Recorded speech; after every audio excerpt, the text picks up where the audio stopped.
সৃষ্টিজীবের মধ্যে ক্ষুদ্রতম একটি প্রাণী, নাম তার মশা।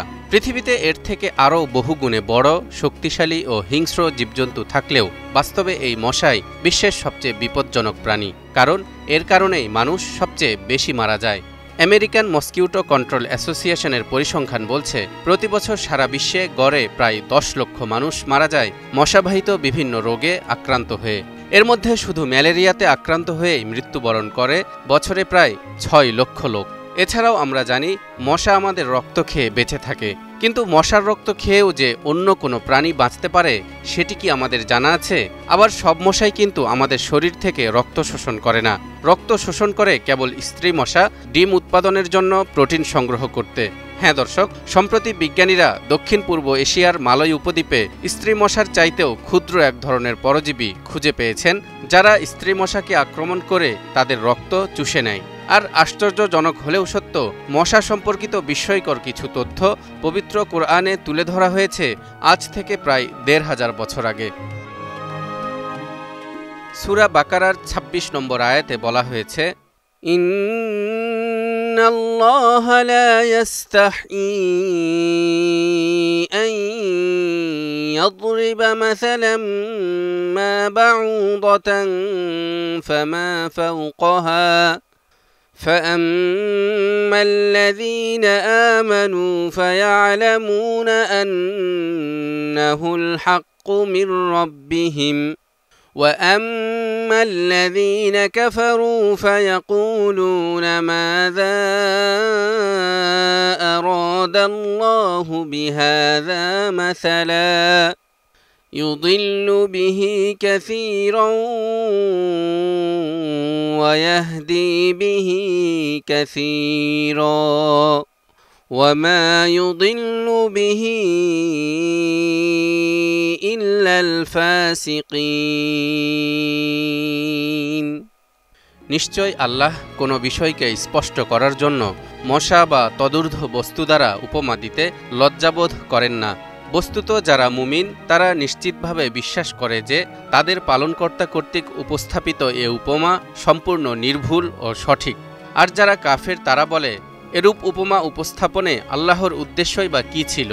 এ দ্বারা আল্লাহ তাআলা অনেককে বিপথগামী করেন, আবার অনেককে সঠিক পথ প্রদর্শন করেন। তিনি অনুরূপ উপমা দ্বারা অসৎ ব্যক্তিবর্গ ছাড়া অন্য কাউকে বিপথগামী করেন না।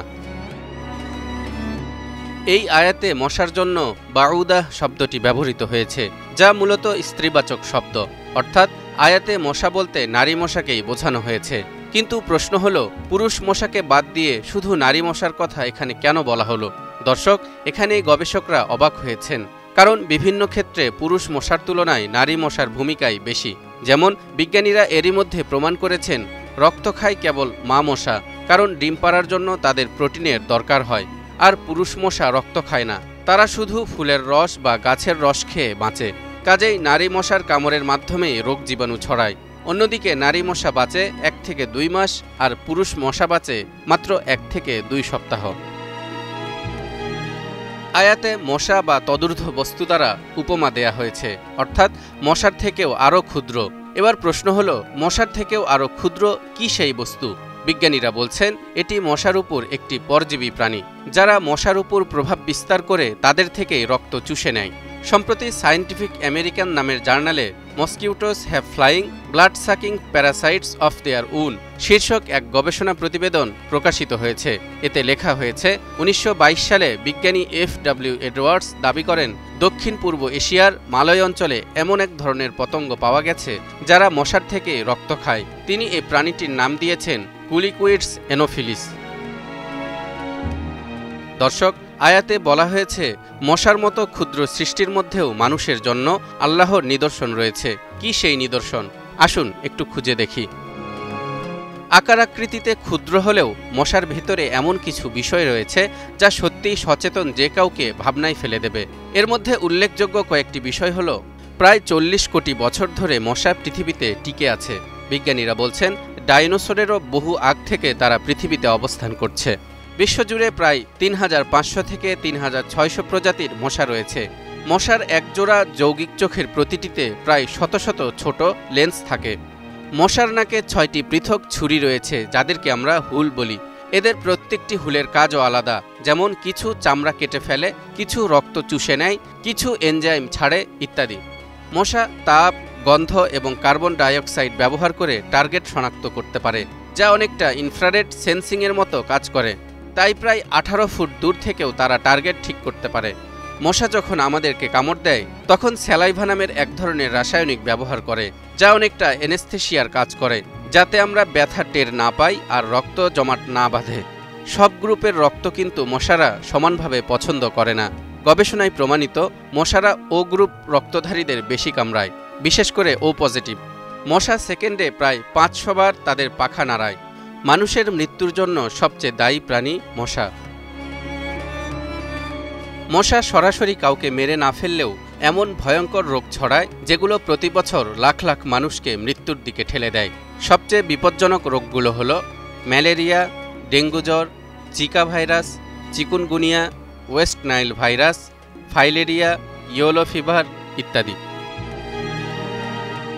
দর্শক, এবার আসুন সাইলেন্ট কিলার বা নীরব ঘাতক নামে পরিচিত মশা আসলে কতটা কিলার তার একটা তথ্য জেনে আসি।